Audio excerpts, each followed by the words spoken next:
so. Welcome back to another episode of the Max Stern Podcast. Kyle Stitcher alongside James Finch. And today we're going to kind of continue our Who's Available in this NHL Offseason series. Started with unrestricted free agents. Now we're going to be talking about trade candidates, who trades aren't going to necessarily happen until the playoffs get over, I guess. There's always a couple odd trades that seem to trickle in between teams that are done. So that, I guess that doesn't mean they have to wait until June, but generally speaking, we're talking probably most of these aren't going to happen until mid-June when most of the teams are done. Maybe just the finals are underway. So we appreciate you listening. Max Stern Podcast is available on all major podcast platforms. Appreciate you subscribing.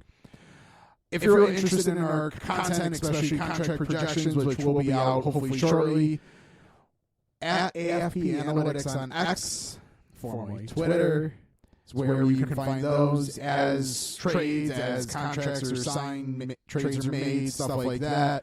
We will be trying to provide a level of analysis, graphics, stuff like that to kind of, as teams build their teams. That's what it's kind of where we live as our expertise, our specialty. So at AFP Analytics on X, formerly Twitter, is where we're to find our kind of up-to-date thoughts. And yeah, we appreciate you listening. Nothing we're necessarily going to be talking about is stuff that we're reporting. So when we're talking about a player, we're not saying he's getting traded or like there's definite smoke. We're looking at team situations, maybe some level of like what has been publicly reported, put things together to come to kind of conclusions and musings, I think is the best way to put it. So let's get into trades. Kind of probably going to jump around a little bit.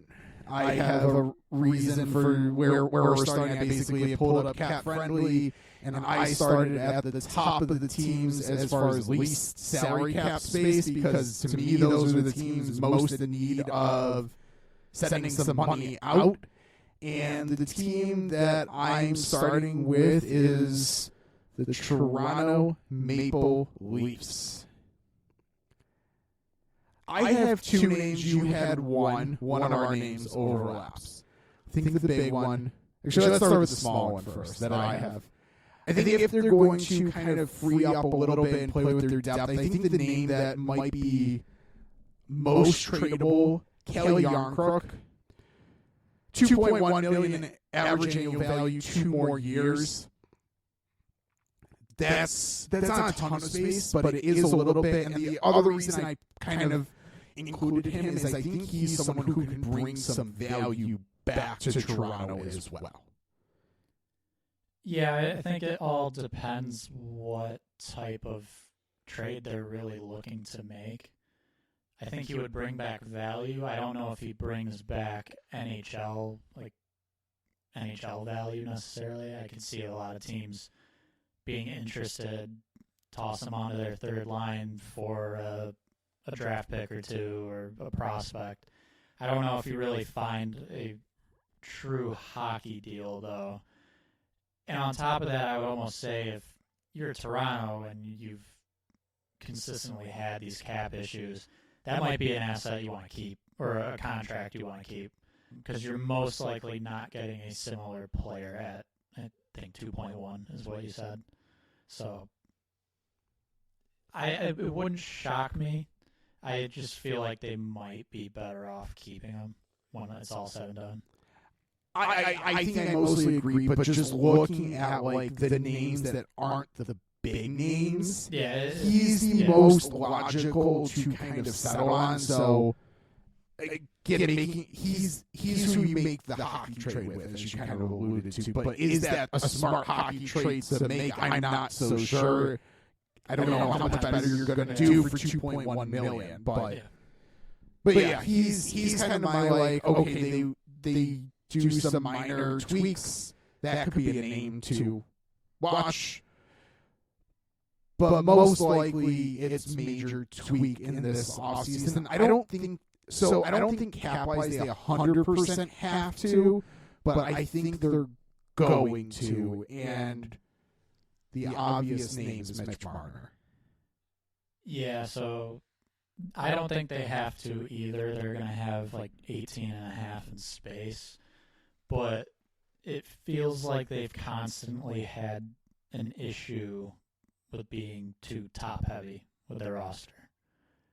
And I think if you would be able to take his cap hit, which is 10.9. Correct. Yeah. If you could split that into two solid players, which if you listen to our free agent episode, or I guess if you haven't, I'd go listen to it because there's a lot of solid options who are going to end up falling right in that $5 million range.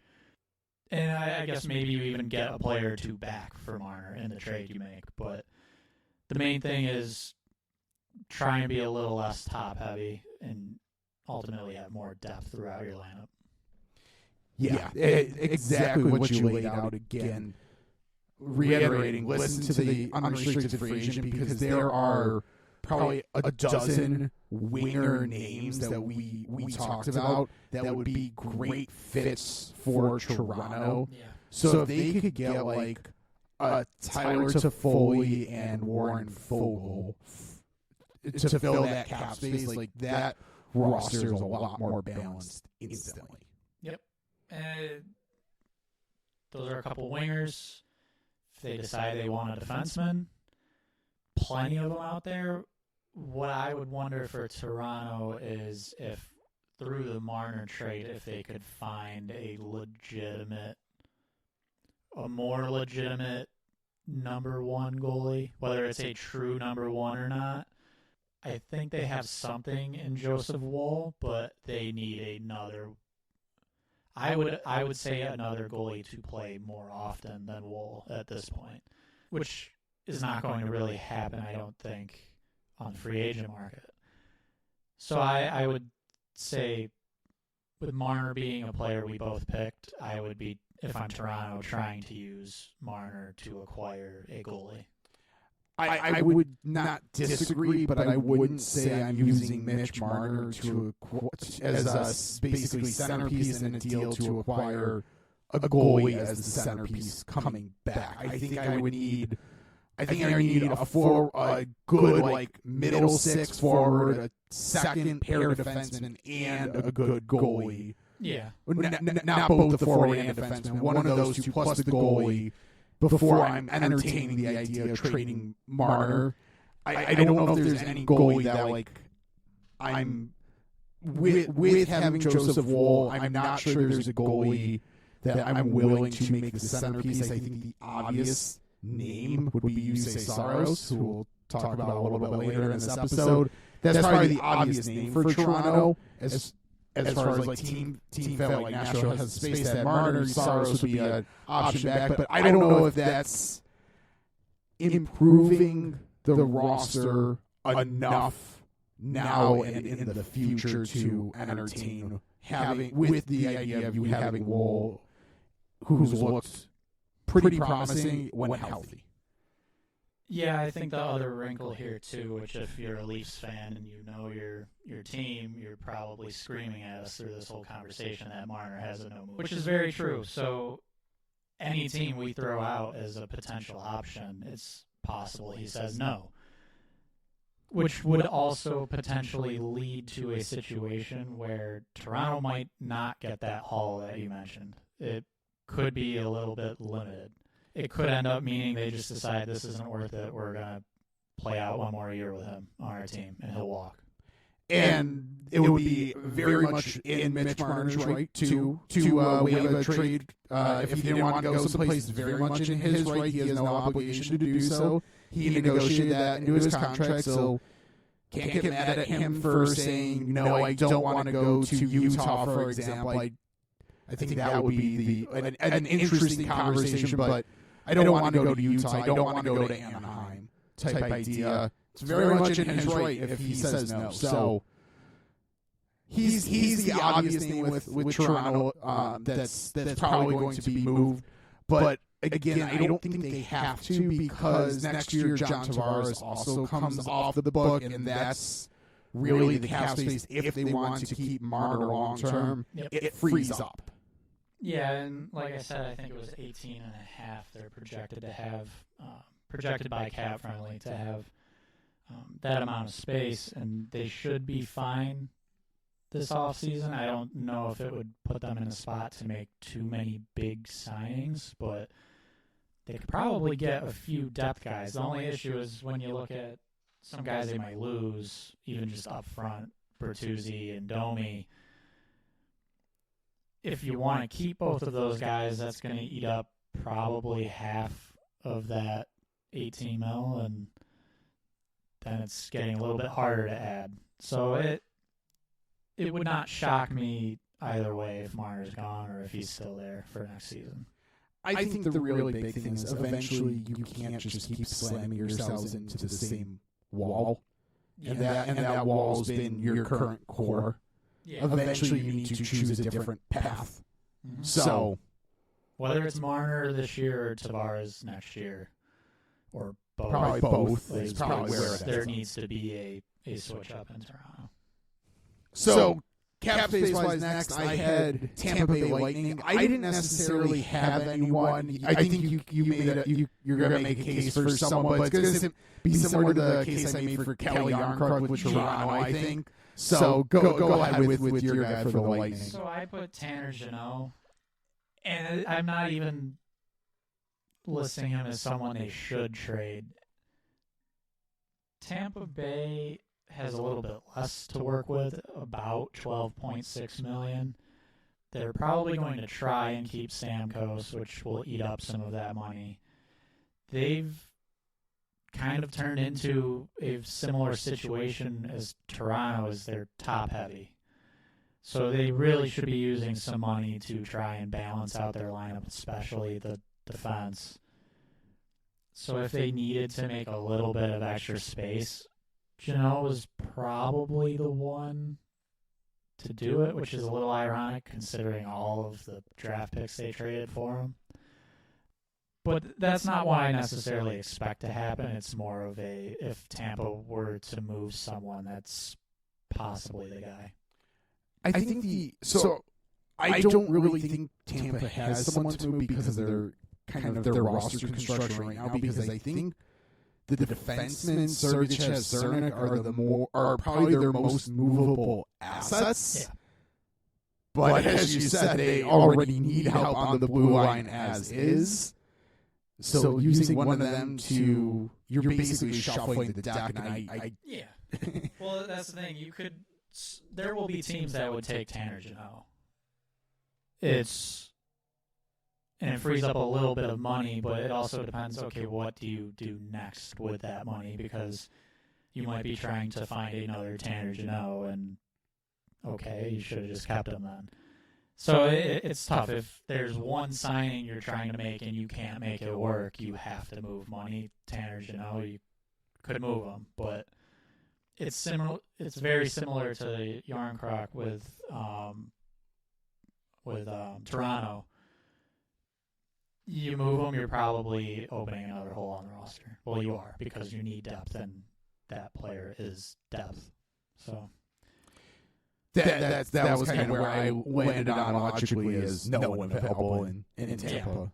But at the same point, they'll probably try and swing something because that's just how they operate. Yeah. So next up I had Vegas. We both have a name that's surprising. Why don't you go with a couple of your lesser names first, and then we'll get to maybe one of the big fish that we'll talk about, that we'll throw around and lay that out a little bit. Yeah, so I guess to start, I want to mention Vegas is projected to have just under $900,000 in cap space. So they need to move. They need to move players. We'll get into the different names we have. I'll start with the lesser name, Nick Roy. 3 years, $3 million left. He's been a bottom six center. We see him, I think, in the playoffs on the fourth line a little bit, but he can play a third line role fairly well. That's a type of player I'm definitely interested in as a different team. if I'm Vegas, I don't necessarily want to move him because 3x3 is a pretty decent deal for how good of a player he is. They might just end up needing to move him. Moving up the center lineup for Vegas, you look at William Karlsson. I don't know if this is where you start to talk about some, we'll call them bigger names as far as how much money they're making too. Vegas could lose Marchessault if they want to keep him. They might need to ship out a bigger name. Karlsson would probably be the name, at least up front in the forward group. Now, there is a player on defense, Nick Hague, who will eventually need a new deal, but still has a year left, a little over, or about 2.3, just under 2.3. Free up a little space, but it's not a ton. And again, they still only have about $900,000 to work with, so freeing up 2.3 doesn't do a whole lot for them. So that's kind of where the bigger names come in. Up front, we mentioned Karlsson. And then there's the name that we both have, which you actually, before we started recording, mentioned you thought you might kind of surprise me with this name, and I ended up having it too. It's because we're going down the same thought process, and that name is Shea Theodore. Yeah, Shea Theodore. I mean, William Karlsson kind of falls in the same logic as Shea Theodore. But looking at kind of movable assets as well as like value you're going to get back, as well as situation players you have to fill that role. When Vegas went out and got Noah Hanifin, that basically should have closed the door on Shea Theodore, because Alex Petrangelo's there. Like that's a big contract with a no move clause. Maybe they could try and move him, but I just don't think that that's happening. Brayden McNabb's solid value for what you're getting. Zach Whitecloud, solid value for what you're getting. Nick Hague, as you just laid out, solid value for what you're getting. That's also, I got to get the fingers out. 1, 2, 3, 4. Added Hanifin, that's 5 names. You have your without, you don't need Theodore's a great player. Yes. But numbers-wise, you don't need him. Well, and you could even say, well, Vegas has an obvious strength there. And that's true. Looking long-term, Theodore has 1 year left. So he's going to have to get paid, and he's going to be looking at that Hanifin deal saying, well, I should be getting at least that. So maybe now is the time to move him. What's interesting here, because of the cap situation, it's so little, and I don't want to necessarily put Theodore on the same level as Marner, but when we're talking about Marner, that's kind of a move the player out, maybe you get multiple solid NHL assets back. I feel like Vegas could almost go the route of you move Theodore and bring in some futures, or maybe it's prospects that are kind of knocking on the door a little bit in another team's organization that could provide depth to the forward group. Or maybe it's just future assets. Maybe it's draft picks, but they need space so badly. I don't know if they would be looking to do a trade where they're bringing much salary back. Yeah, they also need assets for them to trade next trade deadline for Mark Stone's salary replacements when he goes on long-term injury reserve in January with an injury. Yeah, Pavel Buchnevich, welcome to Vegas next trade deadline. So the logic with Theodore, I think, also applies to William Karlsson. They just brought in Tomas Hertl, who in theory can step into that role. I think where that's a little bit more, maybe Theodore becomes the name is Chandler Stevenson's probably gone. So maybe they move out Karlsson and make something work with Stevenson. That's still not full on solving the cap issue, but But I think that's why I leaned towards Theodore as the name. Well, I'll say the other thing to think about there is they could go Eichel, Hurdle, Roy down the middle, 1, 2, 3. And Roy played very well in what was ultimately a third-line role over the course of the season. So I think that's very possible. I would almost, maybe this is a hot take, I could see multiple players. I could see Theodore moved and Carlson moved. It would be quite the off-season, but I don't know. When you talk about teams needing space, what the situation Vegas is in here is like very rare still. Like they don't have any space, like literally no space. They could bring in someone on a minimum deal and call it a day. That's it. So it wouldn't shock me to see multiple players. Maybe it isn't Carlson and Theodore. Maybe it's one of those two and or Roy. Maybe it's Theodore and Roy, or maybe it's Carlson and Haig. I have one more name on my list. Well, I guess it's two more names. One of the goalies, Hill or Thompson, are very Hill falls very much in this category as well as that's cap space. $4.9 million is cap space. Basically in the same realm as Theodore and Carlson. So. And with both needing new contracts, not this summer, but next summer, a decision's going to have to be made because you can't go into the season with both being on expiring contracts. Well, maybe if you're Vegas, you can because you always just make it work. Yep. But logic dictates that that's not a wise strategy. So I throw Hill in there as well, as a potential move out. Colorado. I, again, don't necessarily have anyone that, like I laid out for Tampa, is I think there's movable assets, but I don't think it really makes sense to move them. I think you have a minor name. Well, actually, no, you have a more interesting name than minor. Yeah, so this, and there's a condition on this for me. It's Gorgiev, and ultimately, you're only doing that if you know you are bringing in a top goalie, which this offseason is going to be a lot of talk about, and we'll get to some names, but Mark Strummel, Mark Saros, there's a top 3, really. If Colorado were to put themselves into those conversations, Gorgiev could even get sent back in a deal, but I more highlighted him because that I would be looking to improve the goalie situation if I'm Colorado, and if you are improving it, you're probably moving out Gorgiev.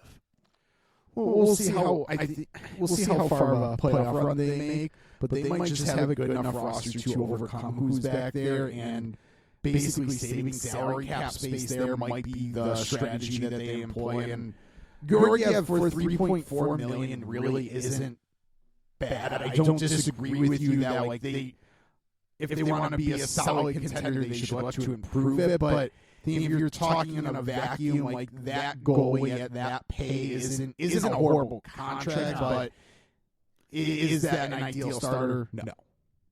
Correct. Yeah, that's where I'm at. Montreal Canadiens, I think, could be one of, they always are talked about as having multiple players available. And then they end up just adding one or two minor guys to an already jumbled lineup and calling it a day somehow. There's the guys that are rumored to be willing to move, and instead of moving them, they add a similar player. Yeah. Every single offseason it feels like. So I'm going to start with a movable asset that Montreal has. And I wonder if Vegas gets on the phone here. It's Carey Price's contract. Yeah. $10.5 million worth in long-term injured reserve. Vegas already has Robin Lehner on injuries for a long-term injured reserve. The idea is sometimes if you're going to get there, you just add to it and just go for it. Yeah. I don't know if this is the offseason. eventually expect Price's contract to be moved, but now that the Coyotes are no more, there is no longer an obvious team that's going to take on that contract in a year or two. So I don't know. Carey Price's contract could be something. I'm sure it's going to be talked about. I'm sure the insiders will talk about, some teams have kicked tires on Carey Price's contract. Montreal would like to unload it type thing. Whether it gets done, I don't know. But that, to me, is one of the more movable assets out there. And a team like Vegas could make sense. Toronto as well could make sense to take that contract on. Yep, I agree. That's a not a surprise, but not one I was thinking of. So that's a good one. You only have one Montreal guy, so I guess go ahead. I mean, so I looked at Montreal and I was just like, I could pick pretty much any name on this roster, and I feel like none of them are going to end up being traded. The guy that was rumored, I would say, more often around the deadline this year was David Savard. Right shot defenseman, second pair, maybe ideally third pair at this point. Don't have a whole lot to really elaborate on there. I feel like they should be able to get something for him, but they're Montreal, so he could finish his contract there. Josh Anderson and Christian Dvorak would be my other two that I'd add. Yeah. I think that those names have been talked about every single, the past couple off seasons. Anderson, middle six power forward on a contract, $5.5 million. That maybe is a little bit more palatable as the cap rises, but he's still probably overpaid for what he's providing.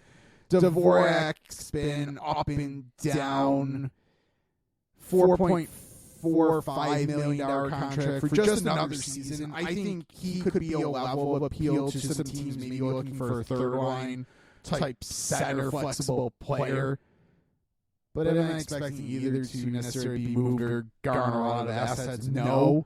But I think I think Dvorak could be an interesting idea for some teams to maybe pivot to, especially with a thin, unrestricted free agent center market. Yep. That could make him a little bit of an appeal, and again, fairly cheap, reasonable contract with just a year left. So that's I don't know. But again, those are the same names, same things that are talked about, that have been literally talked about for multiple off seasons, multiple trade deadlines. We're going multiple years with Montreal supposedly moving these guys, and they're not a good team, and they're just hanging on to these guys. Next up that I had cap-wise was Vancouver. So much like I'll start again with an asset. Another long-term injured reserve contract is Tucker Poolman's not as big as Carey Price, so maybe that makes it more appealing for like a Vegas, or maybe it makes it less, or maybe Vegas just says, give me all the long-term injured reserve. So Tucker Poolman's contract, $2.5 million. Again, additional long-term injured reserve space. So that's one of my ideas. I'll let you go ahead with your names. And then I didn't even have a Vancouver name. Oh, really? Okay. Yeah. I think if they make a move on, it's probably a winger. Connor Garland's been talked about. Ilya Mikheyev could be another name. So that's the one I was debating. I would be shocked at this point if they moved Connor Garland. I wouldn't move either. Both are under contract for under $5 million as. Yeah, I mean Garland was unbelievably good this year, like to a pretty much an elite level as far as looking at some advanced metrics. He was probably one of the best players in hockey. Probably. So I don't know. I guess it's Vancouver. They always do something surprising, but it's to me. I've said it. Other teams, movable assets. Who are their most movable assets? I actually got one. Go ahead. Hronek. Yes. Restricted free agent defenseman Philip Hronek. Arbitration. That's the big kicker. Needs ultimately a new big deal probably. First half of the season was really good. Second half, not as good. I wonder if there's too much of a divide there, and maybe they flip him and turn him into assets that lets them spend cap space to bring other players back. I didn't put him on my list. I don't think that's what I would do. But I wonder if that's more of a possibility than most people might think it is. It certainly could be. So Vancouver is $24 million in cap space, a little bit over. We had Hronek at our midseason projections around $8. I think that's probably still about fair ballpark.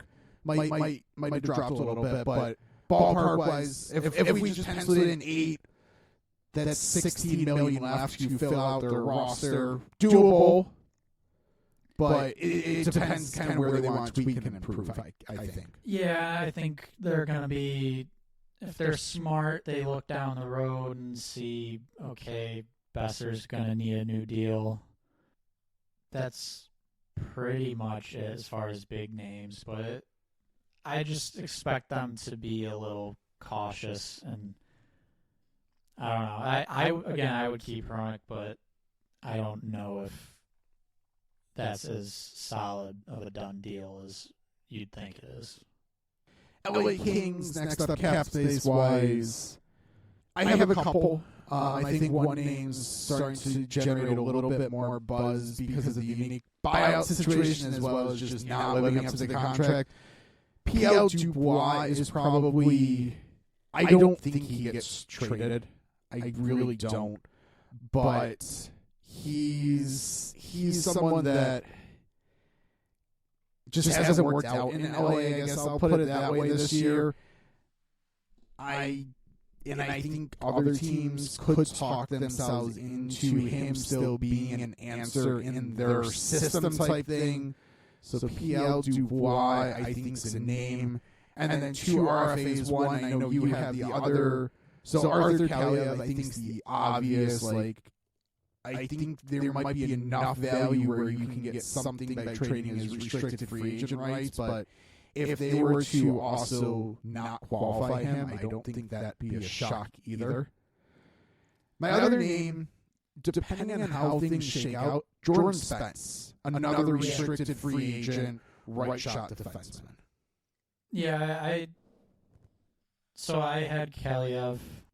I would expect him to be in a different uniform next year. Spence is interesting, and yeah, it really depends just how they go about the offseason. They might lose Matt Roy. They could decide to try and keep him, but if you do that, you have Doughty, Roy, Brant Clark. You could keep Jordan Spence too, but you could also turn him into something else. So that's a pretty reasonable name, I think.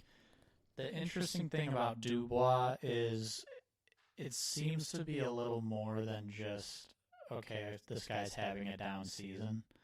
There's a little bit more noise around it of, like, there's people that are saying, does he even really care what's happening? Which I don't watch Kings games often. I mean, I watch some playoff games, so I can't really comment on that too much. But once questions like that start to be brought up, there was actually a quote earlier in the season from Drew Doughty, and it wasn't saying any player's name specifically, and I think people just kind of had to guess who he was talking about, but he made comments like there's guys in the room who care more about how many points they're scoring than actually winning games. There were a couple different players I think fans were thinking of in that aspect, Dubois being one of them. I don't know if any of that is really true. He could just be having a down year, but with all this extra noise, it makes you wonder and leads to a lot more speculation. I do want to touch on the buyout point because you mentioned it. So Dubois turns 26 on June 24th. Now, if a player is under 26 years old, a buyout is a third of his contract. If he is 26 or older, it's 2/3. So again, he turns 26 on June 24th, which means the buyout needs to happen before that for it to be a more team-friendly buyout. The last possible day of the Cup final this year is June 24th. Now, buyouts can start either on June 15th or 48 hours after the Cup final, which is most likely going to be the one that this gets lumped into. I think it almost has to be. So 48 hours after the Cup final. So the Kings kind of need to hope for a quick Stanley Cup final if they are wanting to buy out Dubois. Now, I looked at basically what the buyout would cost, and pretty much even with them buying him out before the 24th, so before he's 26, a third of his contract, I feel like it would make more sense to try and retain.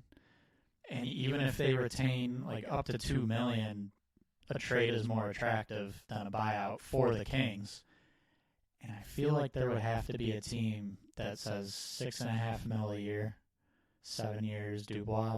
We'll take a chance on that. We'll do it. So I almost lean towards if they don't want him anymore, I feel like a trade happens. Yeah. And to clarify, it's the later of those dates, so it cannot be basically any earlier than June 15th. Yes. So that's why it's most likely the last day of the Stanley Cup, or 2 days after the Stanley Cup Finals. And we'll say the Kings did their part in trying to speed the process up. So, Yeah. But to your point on Dubois retaining, yes. Otherwise, the Kings are having his cap hit for 14 seasons. Yeah. On a buyout. And so retaining $2 million, I think the first 2 years, comparing the buyout to the retention, the first 2 years the buyout is better, but after that, it isn't. The trade's better. Not to mention the extra 7 years of cap hits added on with the buyout. So, like, again, I don't even know if they really should move him. They should probably just try and stick it out. But if they're going to, you should be able to trade him still.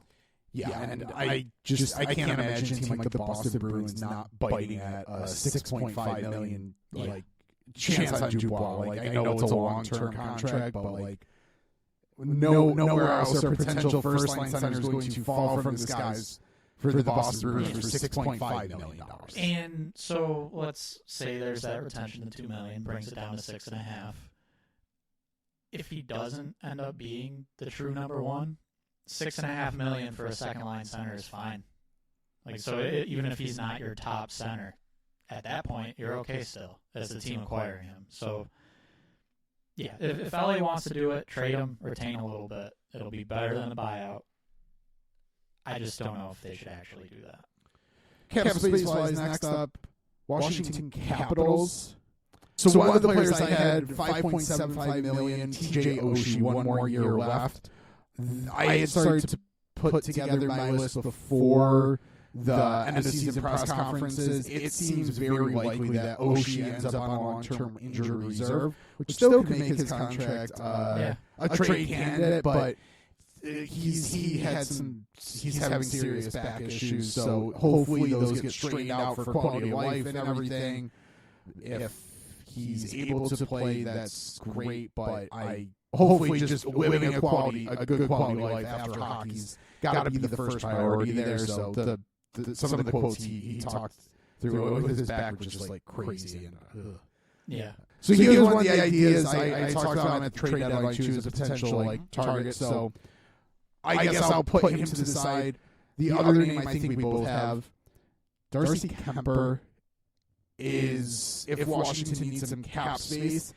He wasn't bad, but Charlie Lindgren was definitely better. Yeah. And cheaper and younger. So I think they could find potentially takers for Kemper. It might have to retain some. Yeah. But if they retain some, you can't tell me that there wouldn't be teams that would be okay with Kemper at like $2.5 to $3 million. Yeah, I think at that point, a trade could definitely get done. It's just whether or not they want to do that. Washington seems to be heading towards at least a retool in a way. So maybe they try and make that happen, maybe they don't. I'm not sure.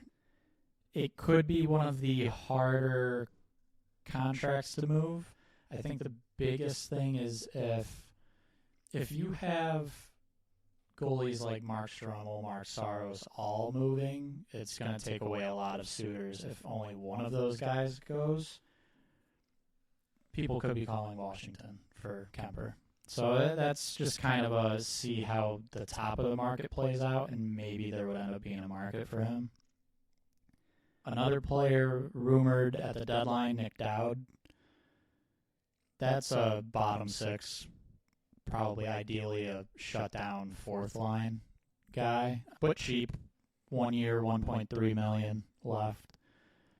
Deadline time, there was rumors of a first they would have wanted. I don't know if they would get that at this point with only 1 year left, but could be fairly expensive still. So we talked about again in our free agent episode, the center market being generally weak, but I think if there is a strength in the center free agent market, it's the Nick Dowd type of players.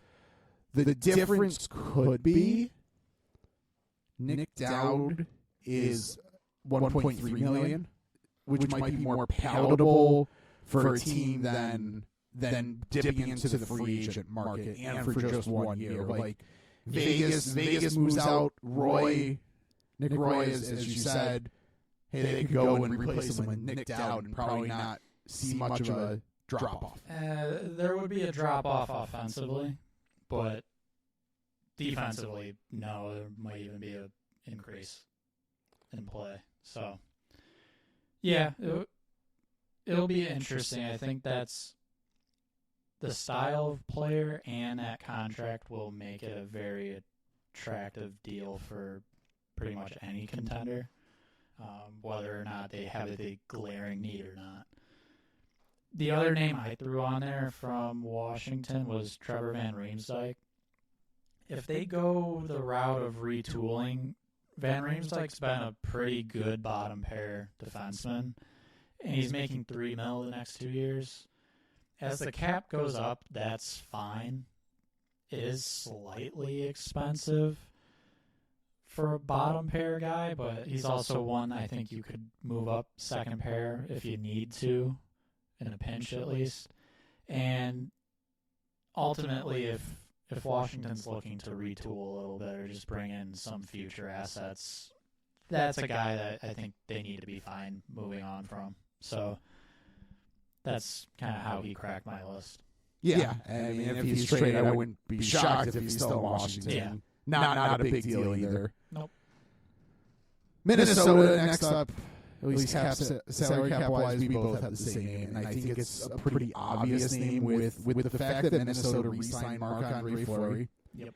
Have Jesper Wallstedt in the AHL and playing well in the AHL. Phil Gustafson, 2 more years, $3.75 million.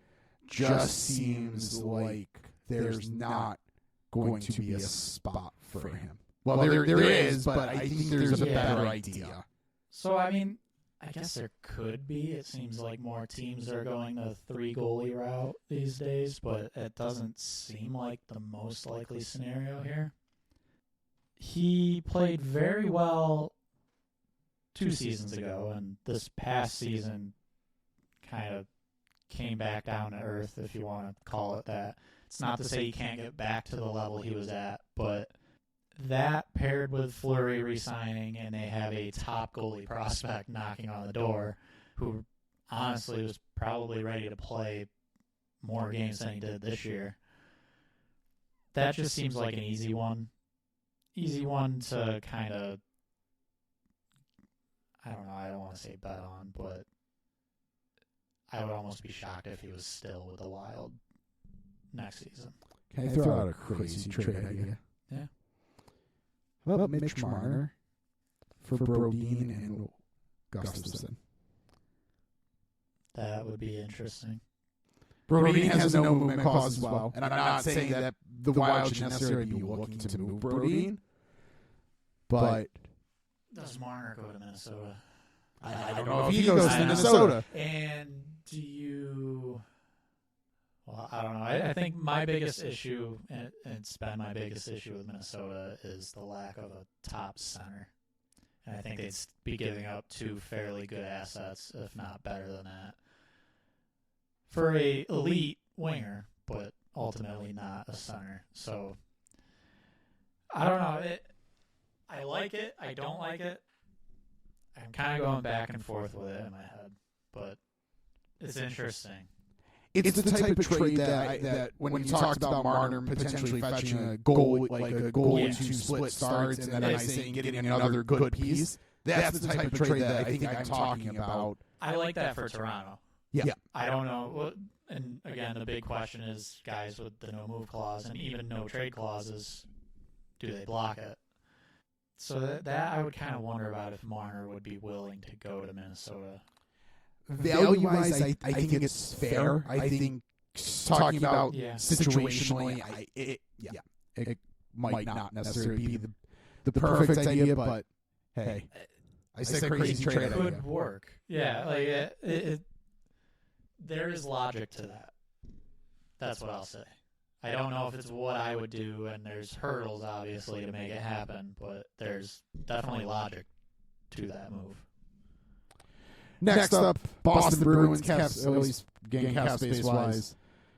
I think there's one and only one obvious discussion point. I hedged my bets a little and said Allmark or Swayman. It's Allmark. It's Allmark. Yeah, it just almost wouldn't make any sense to move on from Swayman unless someone comes offering like Mitch Marner or something on an extension. Then maybe you think about it, but yeah, I just you have a goalie who is appearing to be probably the next true elite franchise goalie. He's an RFA. You've got control right now to get a new deal done. I think you have to do that. With Ullmark, he's about to be a UFA after next season. He's much older. He's not an old goalie by any means, but he is older than Swayman. It feels like that's just it's obvious. I think that's the obvious one. You move on from Ullmark. It's just kind of what you do when you're roster building and looking long term. And PL Dubois at 6.5 for Allmark.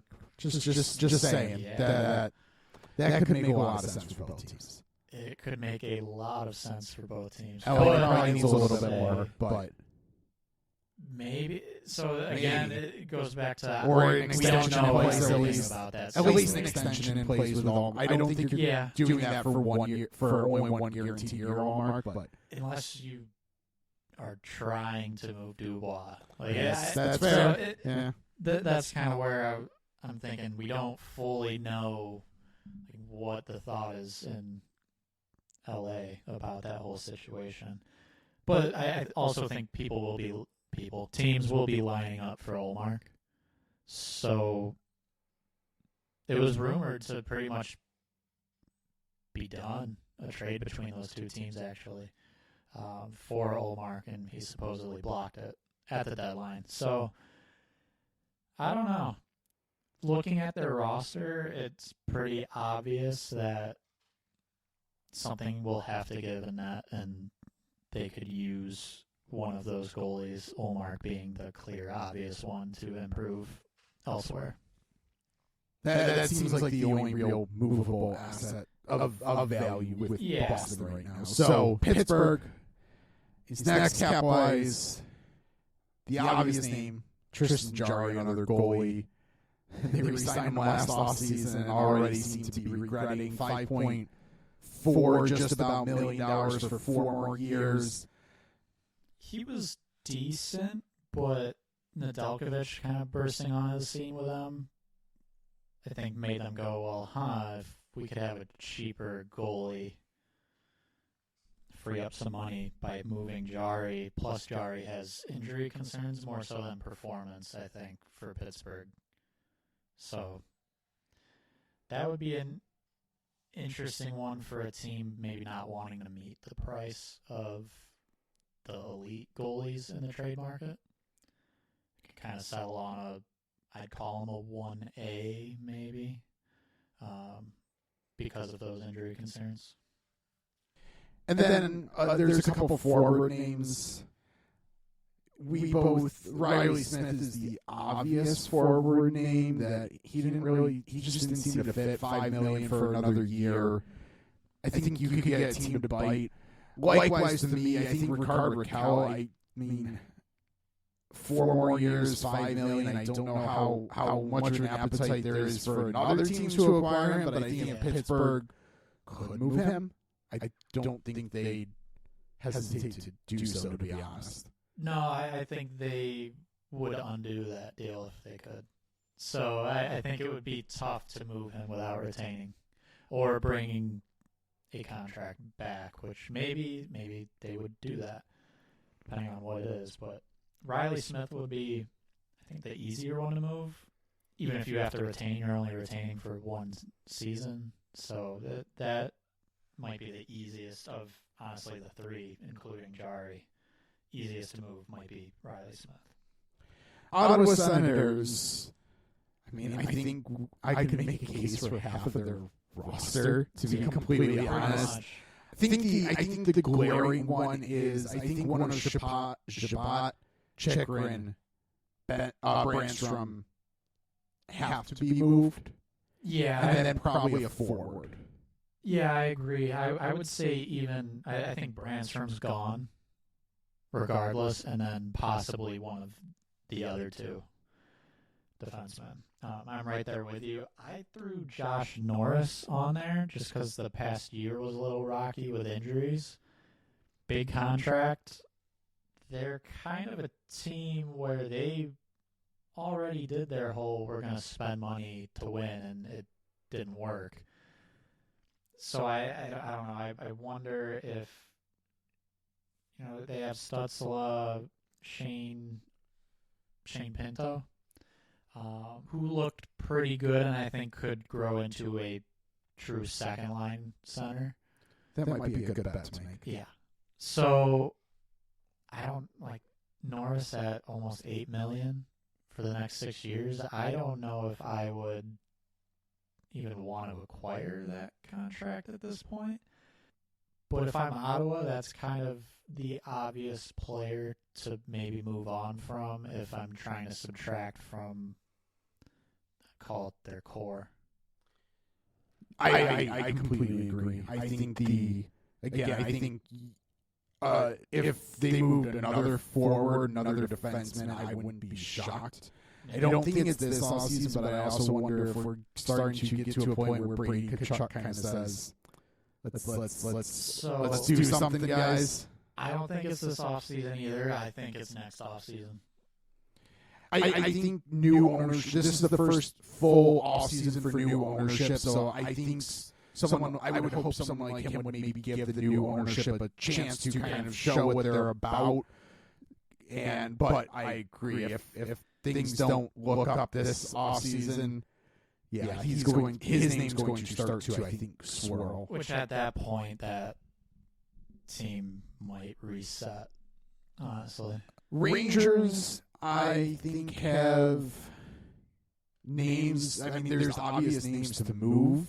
They're going to need to free up a level of cap space to probably continue to do business and potentially improve their roster. But at the same point, I don't think they need to be in a hurry to do something either if the deal isn't there. Barclay Goodrow's contract is probably the obvious one there, but I think you can make a case for other guys too. Yeah, so my biggest thing with them is they've got some players who will get decent contracts, and ultimately I think they need to improve their forward group. I think they could use a top 6 or at least a scoring third-line winger, and really possibly a center, depending on how their depth is with Philip Hedl. He seems like he's going to be good in the future and healthy, but even with him, I think they need help on the wing. when I look at them this offseason, Braden Schneider needs a deal, Capo Caco, and Ryan Lindgren. Keandre Miller is one that I also look at because there's a year left on his deal and he needs a new one. Now, if I'm the Rangers, I don't want to trade him, but of all the players I just mentioned, he will end up being the most expensive. So I think they kind of need to project Miller going forward and plan for his new contract pretty much when they're deciding what to do. I really look at Ryan Lindgren and Keandre Miller. I don't think there's room for both of them on the roster long term.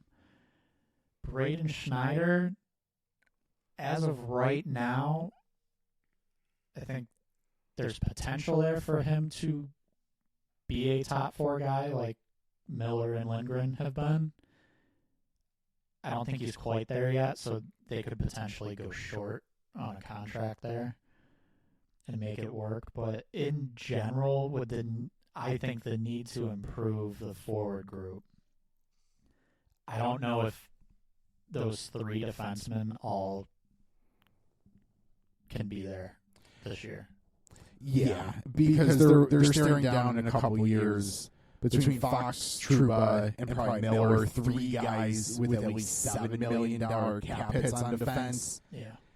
I think ideally Trouba's the name you move out, but I don't. That's just not going to happen. But I think ideally you'd rather have Fox, Miller, Lindgren, Schneider.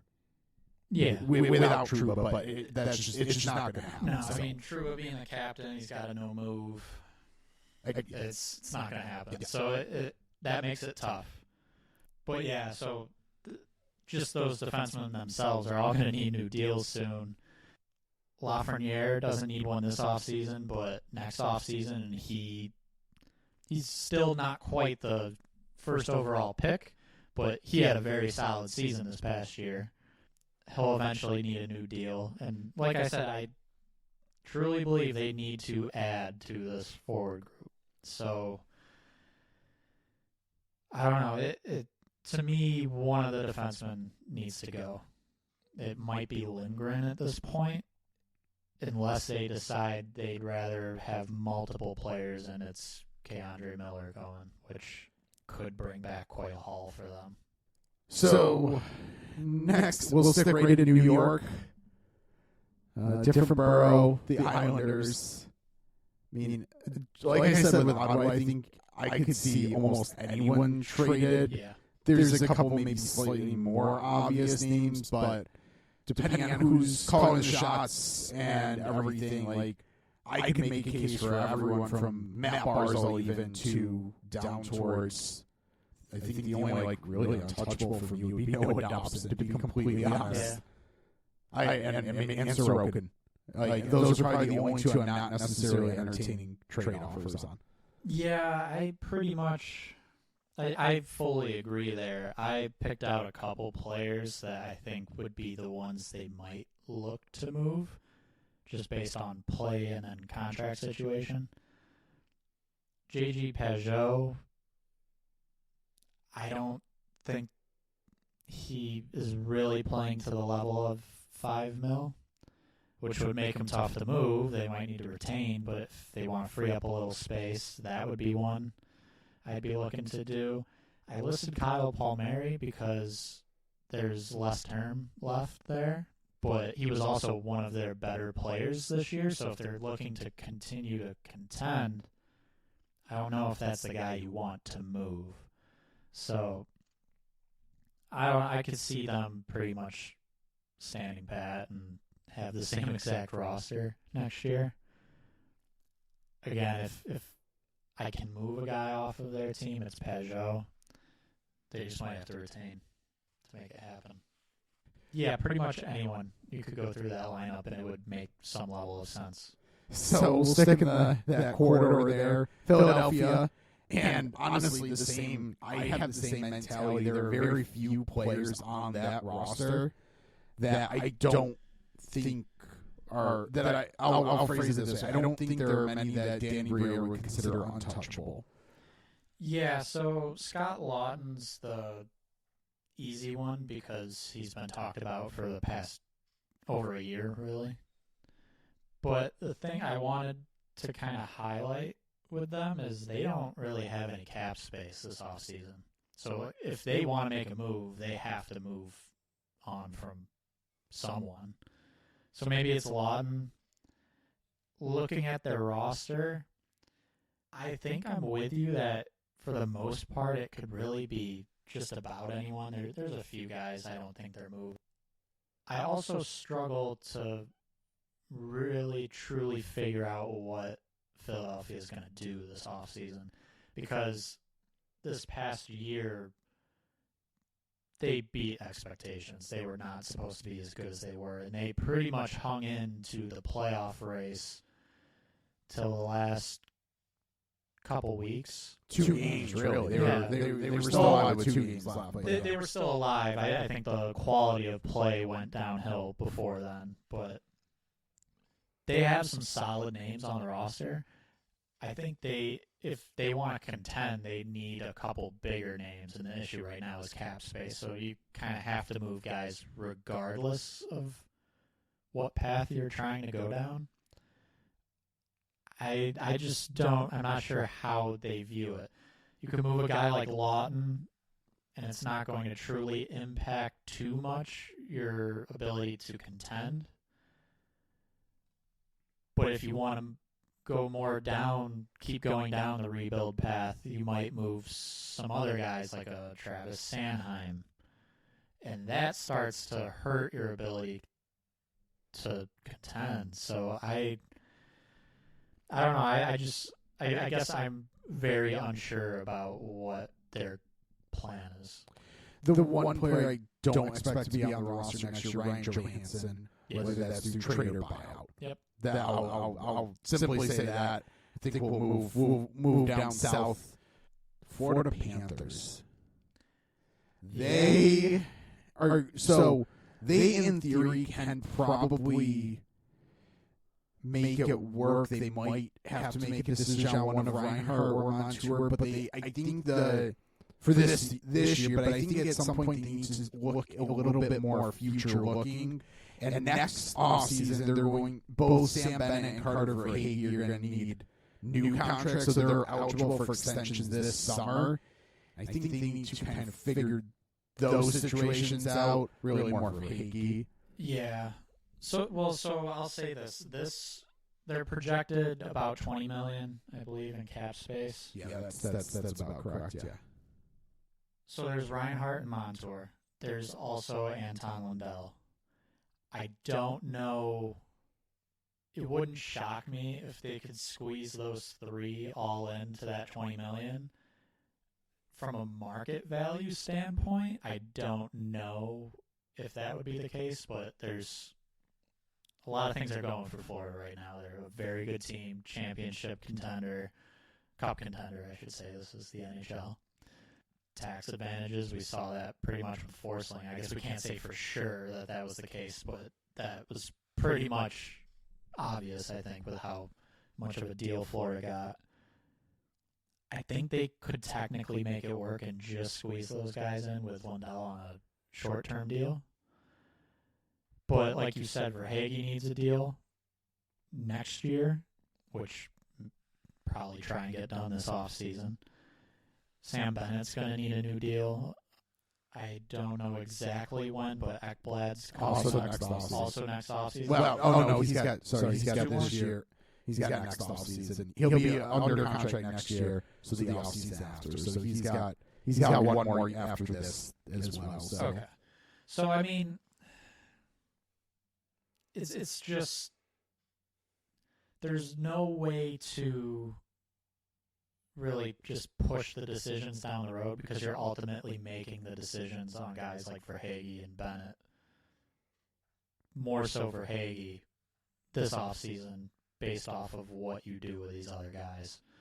So from a trade standpoint, I threw on the board Sam Bennett, Anton Lundell, 2 centers. So Bennett has a year left at 4.425.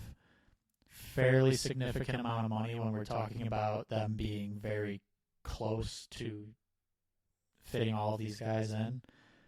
Lundell, I would expect pretty much that Bennett amount, maybe a little bit lower on a short term. And then long term, it would get a bit more expensive. But he's an RFA, that's a tradable asset, probably a pretty valuable one too. So I think one of those two could be on the move. You've got Evan Rodriguez. I don't think he would be necessarily a guy to trade. They just signed him. But I think that would help you be okay with moving one of those other two centers. So again, I don't think they have to do it this offseason, but it might be beneficial too from a cap perspective. And I think it would help make it a little more clear of what the plan is next offseason with Verhaeghe and possibly a Sam Bennett. Yeah, I think they can make it work, but they might choose to get some assets kind of done this offseason. So for interest, I think the players will make it work if the team has an appetite to. I think enough of them can take a little bit less to kind of make a lot of the big names fit, and then it would be filling out with the depth guys. So counted up how many teams we've been through and looking at kind of how long we've been. I think we're going to turn this into a two-part episode. So we've kind of been through half of the league, so we'll call this Trade Targets, Potential Trade Targets, Episode 1, and we'll record an Episode 2 for the future. So subscribe to the Max Stern Podcast, knowing that. Hit airwaves. Appreciate you listening. Our content's available at AFP Analytics on X, formerly Twitter. And subscribe all major platforms. Max Stern Podcast can be found there. And we appreciate you listening and hope to talk to you.